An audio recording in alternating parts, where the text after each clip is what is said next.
ಒಂದು ಫಸ್ಟ್ದು ಬಂದು ಮ್ಯಾಕ್ರೋನ್ಯೂಟ್ರಿಯೆಂಟ್ಸ್ ಅಂದ್ರೆ ಏನು? ಕಣ್ಣಿಗೆ ಅಂದ್ರೆ ಕಾಣಿಸೋದು.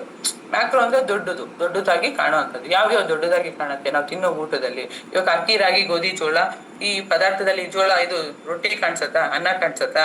ಮುದ್ದೆ ಕಾಣಿಸತ್ತಾ? ಚಪಾತಿ ಕಾಣಿಸತ್ತಾ? ಸೊ ಇದೆಲ್ಲ ಕಣ್ಣಿಗೆ ಕಾಣಿಸುತ್ತೆ. ಆದ್ರೆ ಮೈಕ್ರೋ ನ್ಯೂಟ್ರಿಯೆಂಟ್ಸ್, ಸಣ್ಣ ಸಣ್ಣ ನ್ಯೂಟ್ರಿಯೆಂಟ್ಸ್, ಇದು ನಮ್ಗೆ ಕಣ್ಣಿಗೆ ಆಕ್ಚುಲಿ ಕಾಣಿಸಲ್ಲ, ಬಟ್ ಬಾಡಿಗೆ ಬೇಕು. ಫಾರ್ ಎಕ್ಸಾಂಪಲ್ ಐರನ್ ಇರ್ಬೋದು, ಕಾಪರ್ ಇರ್ಬೋದು, ಮೆಗ್ನೀಷಿಯಂ ಇರ್ಬೋದು. ಇದೆಲ್ಲ ಆಕ್ಚುಲಿ ಬಾಡಿಗೆ ಬೇಕು, ಬಟ್ ಇದೆಲ್ಲ ಸಣ್ಣ ಸಣ್ಣ ಪ್ರಮಾಣದಲ್ಲಿ ಇರಬೇಕು, ಬಟ್ ಬಾಡಿಗೆ ಕೊಡ್ಲೇಬೇಕು. ಜೊತೆಗೆ ಫೈಟೋನ್ಯೂಟ್ರಿಯೆಂಟ್ಸ್ ಅಂದ್ರೆ ಸಣ್ಣ ಸಣ್ಣ ಗಿಡಮೂಲಿಕೆ. ಇವಾಗ ತುಳಸಿ ಇರ್ಬೋದು, ಆಮ್ಲ ಇರ್ಬೋದು, ಮತ್ತೆ ಕರಿಬೇವು, ಕೊತ್ತಂಬರಿ ಸೊಪ್ಪು, ಇವೆಲ್ಲ ಫೈಟೋನ್ಯೂಟ್ರಿಯೆಂಟ್ಸ್, ಸಣ್ಣ ಸಣ್ಣ ಗಿಡಮೂಲಿಕೆಗಳು. ಜೊತೆಗೆ ಫೈಬರ್. ಇದೆಲ್ಲ ಕೊಟ್ಟ ಮೇಲೂ ನಮ್ದು ಫೈಬರು, ನಾರು ಮತ್ತೆ ನೀರು ವೆರಿ ಇಂಪಾರ್ಟೆಂಟ್. ನಮ್ದು ಊಟದ ಕಾಂಪೋನೆಂಟ್ ಅಲ್ಲಿ ಇರೋ ಹಂಗೆ ನಾವು ನೋಡ್ಕೋಬೇಕು. ನೋಡಿ ಇಷ್ಟೆಲ್ಲ ಕೊಟ್ಟಿರ್ತೀವಿ, ಎಲ್ಲ ಫೈಬರ್ 4 ಕೊಟ್ಬಿಟ್ಟು ಬರೀ ನೀರೇ ಕೊಟ್ಟಿಲ್ಲ ಅಂದ್ರೂ ಕೂಡ ಬಾಡಿಗೆ ಕಷ್ಟ ಆಗತ್ತೆ ಅಲ್ವಾ?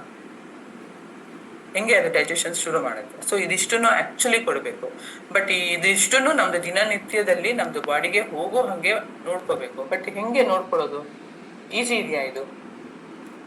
ಹಿಂಗೆ ಕೊಡಕ್ ಆಗತ್ತಾ ನಮ್ಗೆ? ಹೆಂಗಪ್ಪ ಇಷ್ಟೆಲ್ಲ ಕೊಡೋದು? ಮ್ಯಾಕ್ರೋನ್ಯೂಟ್ರಿಯೆಂಟ್ಸ್ ಎಲ್ಲಿ ಹುಡ್ಕೋದು? ಮೈಕ್ರೋನ್ಯೂಟ್ರಿಯೆಂಟ್ಸ್ ಎಲ್ಲಿ ಹುಡ್ಕೋದು? ಫೈಟೋನ್ಯೂಟ್ರಿಯೆಂಟ್ಸ್ ಫಸ್ಟ್ ಆಫ್ ಆಲ್ ಹೆಸರುಗಳೇ ಇಷ್ಟಿಷ್ಟು ದೊಡ್ಡದಾಗಿ ಅನಿಸ್ತಾ ಇದೆ ನನಗೆ. ಎಲ್ಲಿಂದ ಕೊಡೋದು? ನೋಡಿ ಹರ್ಬಲ್ ಲೈಫ್ ಕಂಪ್ನಿನಲ್ಲಿ ಎಷ್ಟು ಈಸಿ ಆ್ಯಂಡ್ ಸಿಂಪ್ಲಿಫೈಡ್ ಆಗಿ, ಆಕ್ಚುಲಿ ನಾನು ಹೇಳಿದೆ, ಇದು ಸೈಂಟಿಫಿಕ್ ಅಡ್ವೈಸರಿ ಬೋರ್ಡ್ ಇರೋದ್ರಿಂದ ತುಂಬಾ ಜನ ಸೈಂಟಿಸ್ಟ್ ಪ್ರಾಡಕ್ಟ್ ಇಂದ ಇದ್ದಾರೆ. ಹಂಗಾಗಿ ಅವರೇ ರೆಡಿ ಮಾಡಿ ಕೊಟ್ಟಿರೋದು. ಹಾಗೆ ಮೇಡಮ್, ನೆಕ್ಸ್ಟ್ ಸ್ಲೈಡ್. ನನಗೆ ಇದು ತುಂಬಾ ಇಷ್ಟ. ಇದೊಂದು ನನ್ನ one of the favourite supplements. Multivitamin, mineral and herbal tablets plus. ನಾನು ಬರುವಾಗ ಬರೀ multivitamin, mineral and herbal tablet ಇತ್ತು. ಬಟ್ 2021 ನಂತರ